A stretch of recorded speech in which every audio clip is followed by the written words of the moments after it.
my brother, kurube chitangaza bakukwasa mu 3 phase. Okwata mu 3 phase. I don't want you to forget.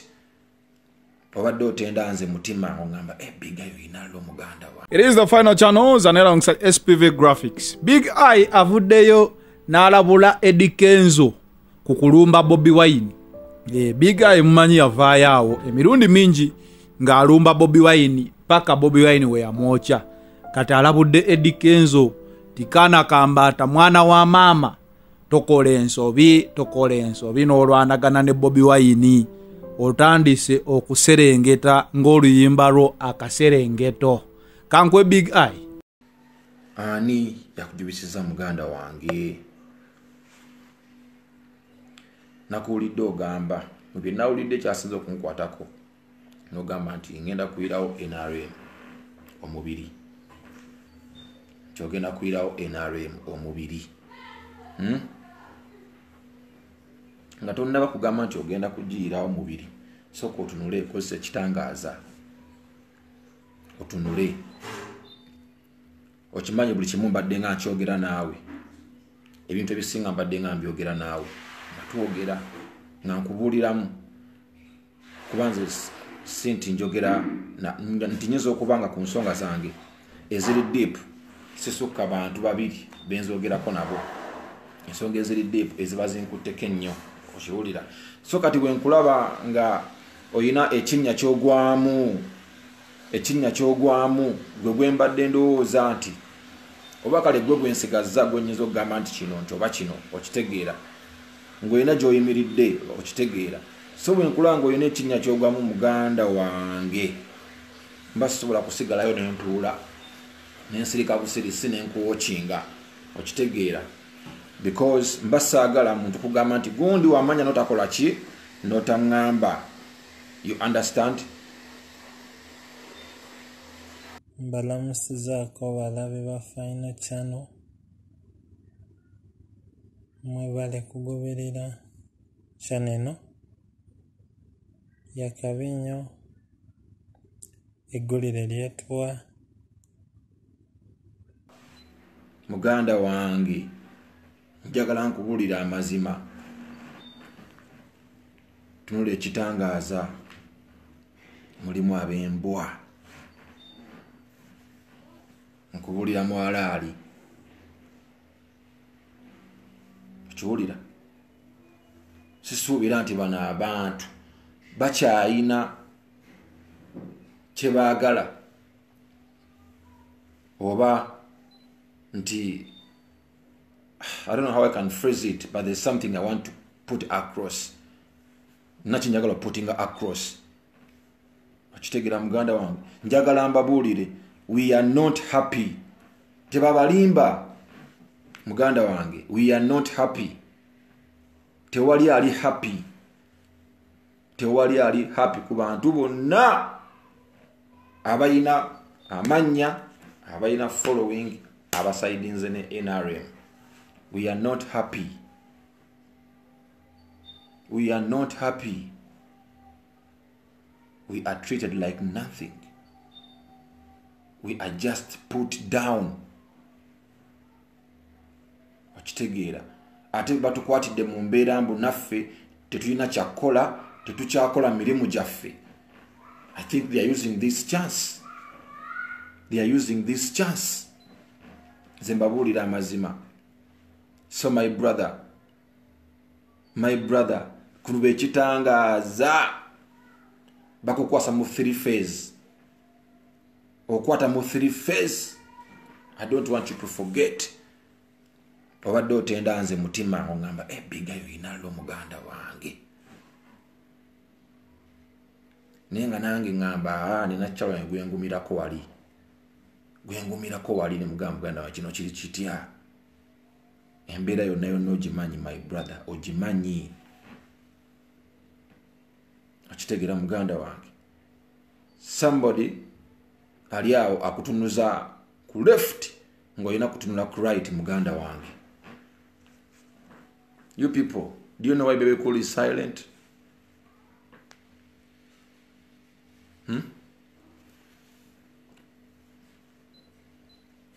mukulu wange bebe kulu mmanyi lwaki ali silent. I want you to follow him okuva emabega nakati ali atya. I don't want us to pretend. Let's don't pretend. We are not happy.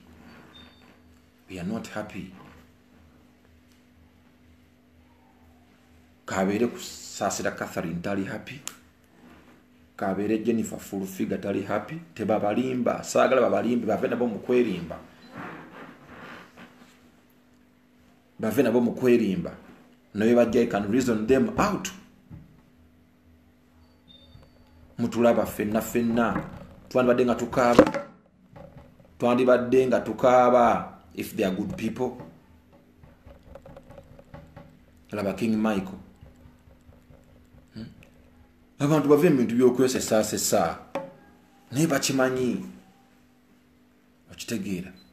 No one is happy.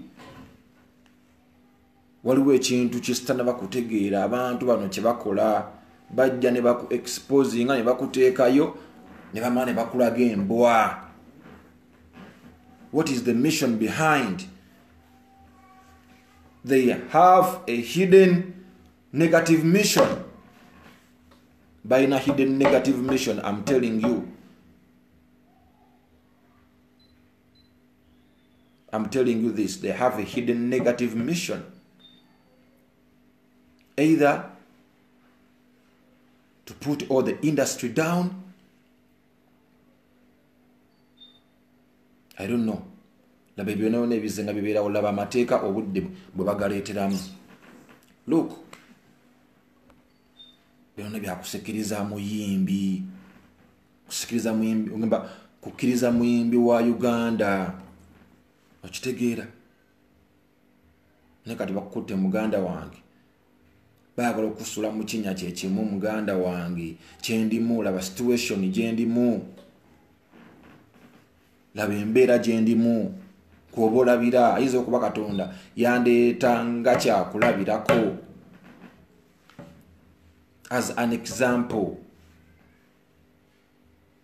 Nga kyakulabirako man. I want you to look. Use your two eyes. You look with your two eyes. Kenzo oli muganda wange. You know how much we've hustled. Nina nalabulidde olulimi lw'okozesa.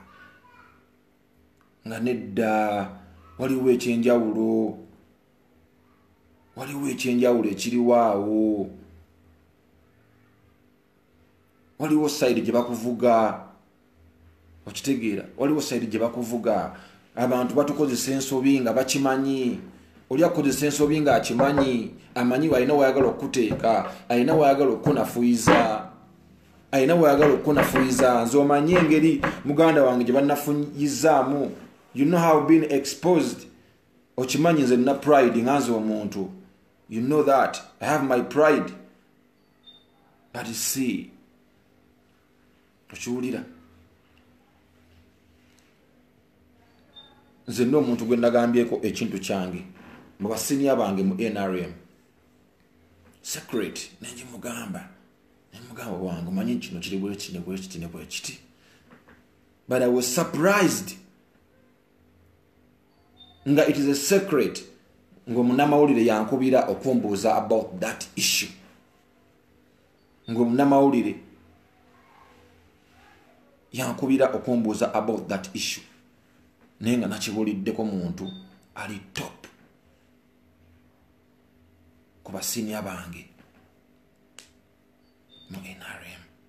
Nembuuza tikati lwaki bakigenda ate wo munamawulire? Why? Lwaki bakigenda wo munamawulire? Why would it go ku munamawulire? Nga kibulidde gwe kitegeeza there is something played behind. Kiwulira.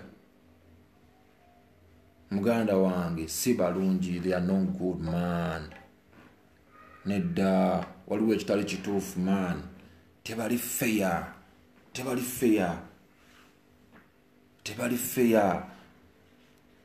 Webogamba nti ogenda kubayirawo omubiri. Why? To the unfair people. Kitegeera, to the unfair people. Why? ekikufiiriza nange kinfiiriza ekikufiiriza nange kinfiiriza nga obadde oŋŋamba omanyi bye twogera. Why? I don't know what to say. Sometimes I get emotional. Or when I feel emotional. At times when I get emotional, sometimes I fail to speak. Sometimes I fail to speak. I fail to speak. Nze nkimanyi nina bye njogeredde bangi wano batasobola kwogera. Okitegeera ntunulira omusajja amusaagala kuboogerako naye mutunulire abantu bonna. Mutunulire abantu bonna engeri gye banafuyamu amannya gaabwe. Amannya gaabwe mutunulire abantu bonna. Bo bennyini bakuteeka wano ate bo bennyini ne bagula media nekuba. Ne bagula media nekuba. Nojja nga bakukuba. Okitegeera bo bennyini bagula media nekuba. Nze mbeerayo nga nsirise okubeera mu silence. But it doesn't mean I'm stupid. Silence does not mean I'm stupid. No, never. Never. Okitegeera njawukanye n'abantu bange, ebintu byange bingi byonoonese, nkoze eki? Okitegeera? No.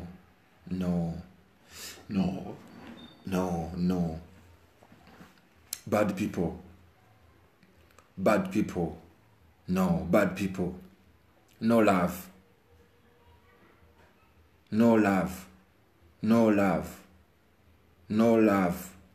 Little love. Little care. No.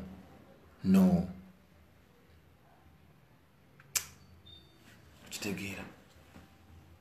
Era nze abayimbi bannange abagenze ku NUP sibayinaako buzibu mbabuulira. Sibayinaako tabbu nakyogedde n'okukyogera abayimbi abagenze mu NUP. Sibayinaako buzibu baganda bange. Ate temukitwala for granted. Awo Bobi Wine yakubyemu 0. That is 1-0. Manya abo bonna abantu balina following, balina influence. Never joke with influence. Tozanyisa baita influence. No matter which capacity. Niyo muntu asobola ku influence nga ne wabira batano. Nga talina kubanyonnyola okubaga nti nze gundi. Never joke with that man. Okitegeera. Never joke with it. Siba yinaako obuzibu baganda bange.